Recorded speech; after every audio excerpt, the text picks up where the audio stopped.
If you want to lose body fat, you actually need to extend the period of time that you're not eating. In other words, extend your fasting period and get rid of all the snacks in order for you to have enough time that your insulin is low. When insulin is low, it's going to allow fat burning, which is going to allow you to pull those calories back out. As a doctor, I actually tell people to fast all the time. If you have to go for surgery, you need to fast. If you're after surgery, you need to fast. If you do fasting blood work, you need to fast. So why is it that I'm actually telling people to fast all the time, and yet for weight loss, you shouldn't fast? That doesn't make any sense. And physiologically, from a body standpoint, it doesn't make any sense. One of the things people talked about was, it's going to make you eat more later. It's going to make you more hungry. Your basal metabolic rate's going to go down. This was one of the big myths of intermittent fasting. That's going to cause the so-called starvation mode, right? And this is the idea that your basal metabolic rate will fall so low that when you do start to eat, you're going to gain weight again. So I said, well, let's think about this. You can do a study where you take somebody, say you, for example, and you could fast them for 4 days and measure how many calories they're burning, their basal metabolic rate on day 0 before the fast, and measure them 4 days into the fast and see how many calories you're burning. So on day 0, they say you're burning, say, 2,000 calories a day. On day 4 of 0 food, you don't eat any food for 4 days. They measure how much calories you're burning. Your body is burning 2,200 calories. Your basal metabolic rate didn't go down. It went up. Your body's activating itself during fasting, which is fascinating because if you're trying to lose weight, dropping that basal metabolic rate is death. Like, if you drop that metabolic rate, it's so hard to lose weight. That's what the calorie-restricted diets did. That's what the low-fat diets did, the eating all the time did. But when you actually fast, your metabolic rate went up. And we see this in study after study. And the reason is actually basic physiology. It's actually medical physiology, like first-year medical school stuff. When you don't eat, what happens in your body from a hormone standpoint is that your insulin's going to fall. You're going to allow your body to start using the calories that are in the body.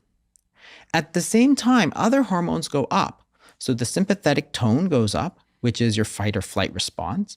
Your cortisol levels go up because, again, it's an activation, and your growth hormone goes up because those hormones are going to start telling your body to start pulling calories out. So you're actually activating yourself. Think about in the wild. If you see a hungry wolf, is that wolf just sort of, all like lethargic? No, he's activated. He's actually more dangerous than any other wolf, as opposed to, say, a lion who just ate. Because when you just eat, you just want to lie there. You want to digest your food. You have no energy. So people say, wow, your metabolic rate's going to go down if you fast. No, the truth is actually the opposite. It goes up. It could be 16 hours. So 14 hours, remember, is sort of a baseline, 12 to 14 hours, right? That just means you're not eating after dinner. That's it. And so if you want to lose weight, that's probably not strong enough to make you lose weight because 12 to 14 hours is sort of just this baseline that people had in the 70s. So you can go to 16 hours, for example, and you shrink that by either eating breakfast a little later or eating dinner a little earlier. But you can do more than that. You can do, say, a 24-hour fast. You could eat 2 meals a day, say eat between 12 and 6. That's a 6-hour eating window. Or you could eat once a day, which is like a 24-hour fast. Or you could even go multiple days without eating. Because again, your body is smart. Your body knows what to do. If you have all those calories sitting on your body, right, 100,000 calories sitting in body fat, and you don't eat for 3 days, well, you need 6,000 calories. Well, you have 100,000, 200,000. So what's the problem? Take it out of your body fat. Let your body eat your body fat. That's what fasting is doing for you. And it's totally natural because that's what it's there for. That body fat is not there for looks. It's there for you as a source, as a store of calories. So fasting just lets you use that. There's nothing wrong with it. Body fat is nothing more or less than a store of energy. right? And you only store energy when your body tells you. Our entire body runs on hormones, right? Nothing happens without the hormonal system being activated. So insulin is pushing us to gain weight. Leptin is pushing us to lose weight. And what's happening is that one is sort of overcoming the other. Insulin is overcoming the leptin. Well, I think it was part of the processing thing. So taking out fiber is a great way to make foods more appealing, if you will. So what happens is that if you take flour, for example, and you have a lot of fiber in it, then the digestion is slowed. So what you get is a slower rise. So you take flour and you put a lot of fiber in it. Well, instead of having this huge spike in insulin, what you're going to get is a much slower spike in insulin.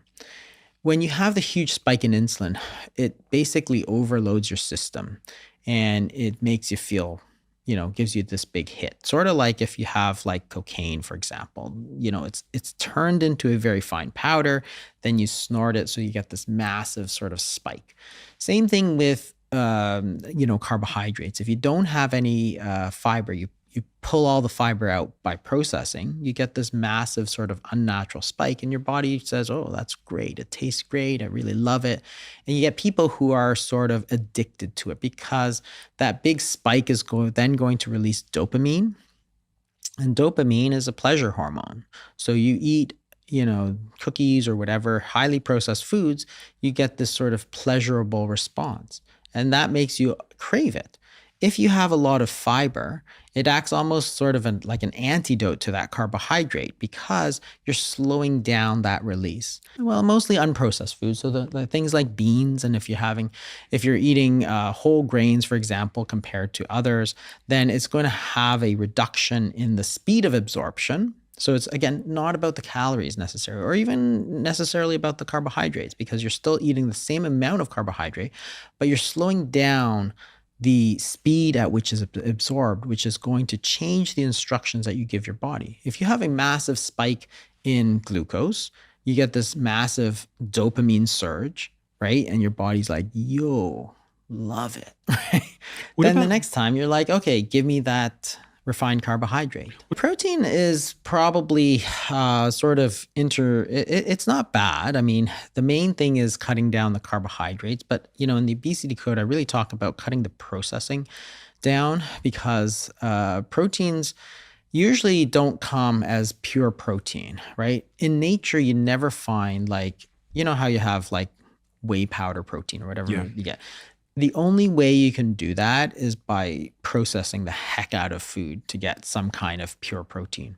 It doesn't exist in nature. Like, it almost doesn't exist in nature. Maybe there's a few examples. But when you eat meat, you think, okay, there's a lot of protein, but that's actually a lot of fat in there too, right? If you eat anything else that has protein, it's rarely all protein. Very lean meats like chicken breast and stuff are going to be higher in protein, but there's still a lot of other stuff in there. And it's very rare that somebody will eat just all pure 100% protein. It tends to be hard to eat. Like, the fat brings a lot of flavor and so on. So it's a bit of an unnatural way to eat. Sure, if you're to eat a lot of protein, it does spike insulin, so it does have some effect to gain weight, but it's actually a very inefficient macronutrient. That is, there's three macronutrients. There's carbohydrates, there's fat, and there's protein. Your body stores energy or calories in two ways. There's glucose, which is carbohydrate, and it stores it as body fat, which is fat, right? Protein is not a way for the body to store energy. So when you're eating a lot of protein, it's very difficult for it to turn it into a storage mechanism. So you eat glucose and you eat fat, you can store glucose and you can store fat, but you eat protein, but you don't really store it as a source of energy. Fasting is certainly one way, but just changing the foods to other ones, because if you look at the insulin release in processed foods versus unprocessed foods, there's a huge difference. So if you eat sort of highly refined foods like white bread, for example, then you're going to have a very different response in insulin compared to sort of a whole food. So unprocessed foods in general, your body knows how to handle. Like, we've been eating them for thousands of years. But certainly anytime you eat, your insulin is going to go up. You're giving your body instructions to store energy. So the solution is to eat less often. Generally, I think it's less effective than regular fasting, and it really depends on how much juice you take. If you take a lot of juice, you could easily get, thousands of calories plus a lot of sugar. If you do it, cucumber juice and stuff that's very low in sugar and kale juice, then it could be very, very healthy for you because there's vitamins and stuff there. So it all depends on how it's done. I really hope that my work helps people sort of reverse the type 2 diabetes, because that is really sort of one of the most close things that I deal with, because I deal with it professionally sort of every day, and helps break the stigma of, not just the stigma, but the understanding, stimulates more thinking about weight loss, how to lose weight, more than calories in, calories out. I mean, it's so sort of pie in the sky because, there's a whole, worldwide sort of institutionalized, fossilized almost, thinking around calories. It's all about calories sort of thing. So for me to upset, it seems ridiculous, but I hope that I can at least start that conversation to say, hey, let's think about these things. Let's think about the hormones. Let's think about reversing type 2 diabetes. Let's think about all getting together and helping each other to become so much healthier, not through drugs and not through more surgery and not with, weird and new things that you've never heard of, but with the tried and the true sort of oldest thinking that has been there, right?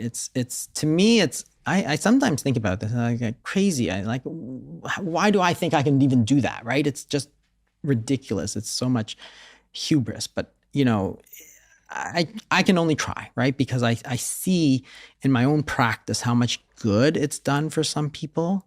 So it drives me to say, I need to bring it to more people. I need to explain it to them. If they want to be helped, they will be helped. But if they don't want to understand, that's okay. I'm not trying to force myself to do anything. But, that's what I hope my greatest gift will be.